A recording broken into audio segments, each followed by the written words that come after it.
Bom dia, pessoal. Vamos de BTC na manhã dessa terça-feira, 2 de maio. Agora na Espanha, 10 horas e 33 minutos. No Brasil, 5 e 33 da manhã. Eu estou no gráfico de 4 horas. A BTC finalmente abriu um candle comprador aqui no 4 horas. Depois de 1, 2, 3, 4, 5, 6, 7, 8. Depois de 9 candles vendedores no 4 horas aqui no Heikin Nash.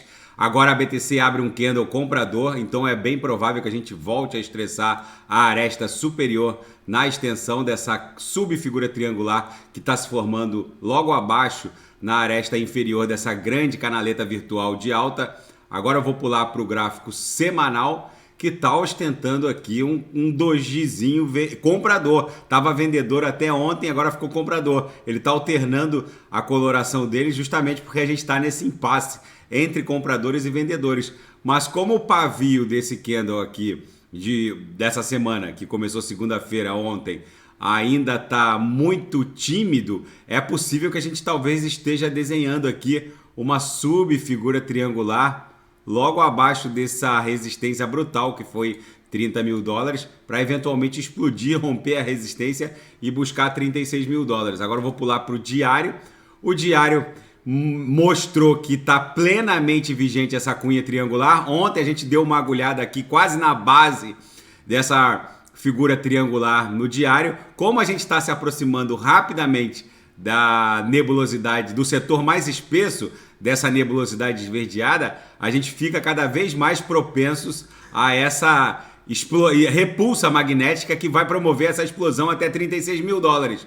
Lembrando, gente, que quanto mais espessa é a nuvem, maior é o nível de suporte ou resistência que ela vai exercer. Então, se a BTC eventualmente encostar aqui na nuvem, ela pode eventualmente explodir em direção a 36 mil dólares, porque quanto maior é a espessura, maior vai significar a resistência ou a função de suporte. No caso, como a gente está transitando por cima da nuvem, maior vai ser a função e o poder de suporte para a BTC. Na projeção, a nebulosidade segue com uma belíssima espessura. A linha inferior emborcou para cima, a superior segue flat. No intraday, a BTC está desenhando aquela reguinha. Essa reguinha de hoje, do dia 2 de maio, está engolfada pela de ontem, o que significa uma perda desse ímpeto vendedor. Ontem, basicamente, a BTC ficou o dia todo transitando pela banda inferior da banda de VWAP no intraday, e hoje ela está alternando, ora fica na banda superior, ora na banda inferior, ora na banda superior, e ora beija aqui a própria VWAP, dá uma agulhada para a banda inferior. Isso significa que chegamos a um impasse entre compradores e vendedores. Tá bom de trade hoje, bate na lower, volta para VWAP, bate na lower, volta para VWAP, na madrugada bateu na upper, voltou para VWAP. Daqui a pouco eu vou ofertar sinais na sala de sinais e no copy trade. Com certeza vai ser lucro no bolso dos assinantes. Na Seara Fática, a Level Finance, uma exchange DEX de futuros não custodial, foi hackeada em 1,1 milhão de dólares. O que aconteceu é que o invasor mirou o Referral Controller Contract, drenando 214 mil tokens LVL. Em seguida, ele trocou imediatamente por BNB e sacou tudo. Os outros contratos inteligentes não teriam sido afetados. Tem que ter muito cuidado na hora de usar qualquer plataforma DEX de futuros, principalmente aquelas que promovem transferência cross-chain entre protocolos, porque qualquer bug os hackers vão explorar e vão acabar drenando os recursos. É preciso, sempre que surge um protocolo novo, como uma DEX Exchange de futuros não custodial, qualquer protocolo novo, é preciso esperar, de preferência escolham aqueles protocolos que remuneram programadores, devs e até hackers para encontrarem bugs, justamente porque isso tudo protege a comunidade. E a Litecoin, a LTC, apresenta o seu LTC 20, um padrão experimental de NFTs rodando na Litecoin, na LTC, que é uma rede Proof of Work que foi criada na esteira da criação da BTC, minera e confirma um bloco a cada 5 minutos. É um pouco lenta, mas tem os seus entusiastas. E o ex-diretor do Goldman Sachs, Raul Pal, afirma que a BTC vai superar todos os criptoativos nos próximos 5 anos. Todos os ativos. A BTC vai superar todos os ativos, principalmente ouro, imóveis e ações, nos próximos 5 anos.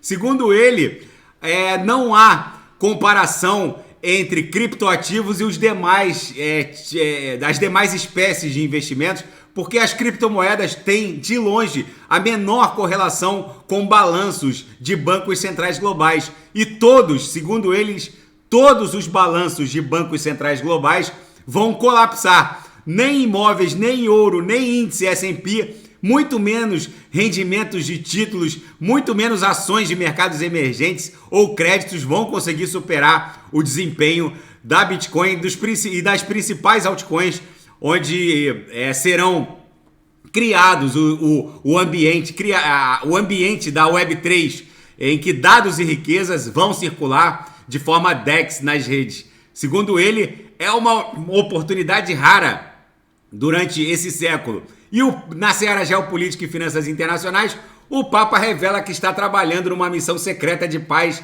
na Ucrânia. O Papa Francisco disse que está fazendo tudo o que é humanamente possível para tentar devolver as crianças ucranianas levadas pela Rússia.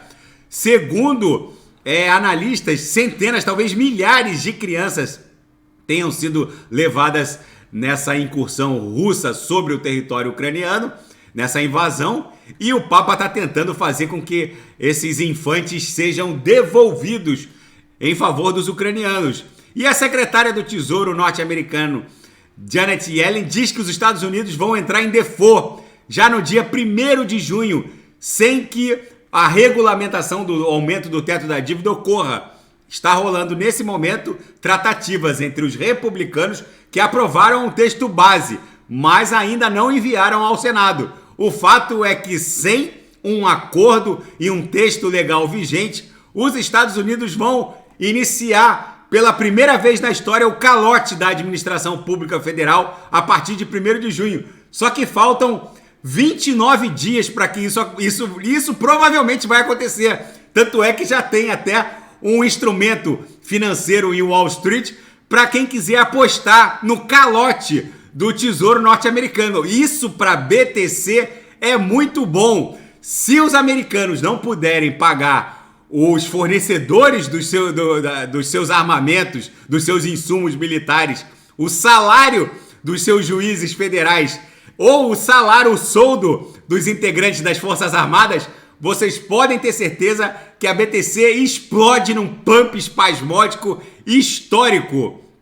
E agora, as últimas da Ucrânia, a Rússia está comprando reservas em moeda estrangeira, está mirando principalmente o yuan chinês. A moeda chinesa é o principal ativo alvo da Rússia, que pode realizar transações com seu fundo de riqueza no patamar de 154 bilhões de dólares.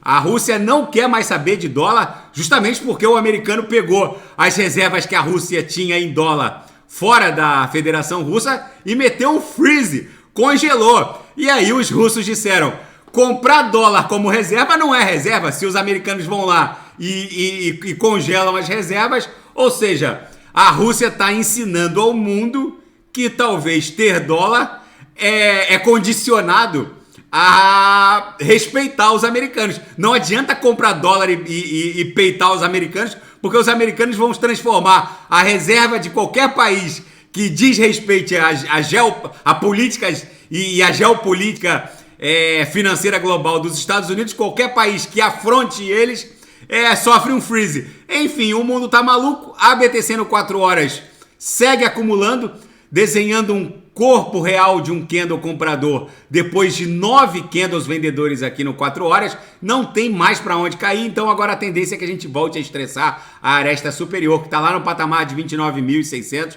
29.700. Daqui a pouco eu volto com ADA, XRP, Shiba Inu, TRX, e quem quiser sugerir é só colocar nas mensagens abaixo. Grande abraço, até daqui a pouco.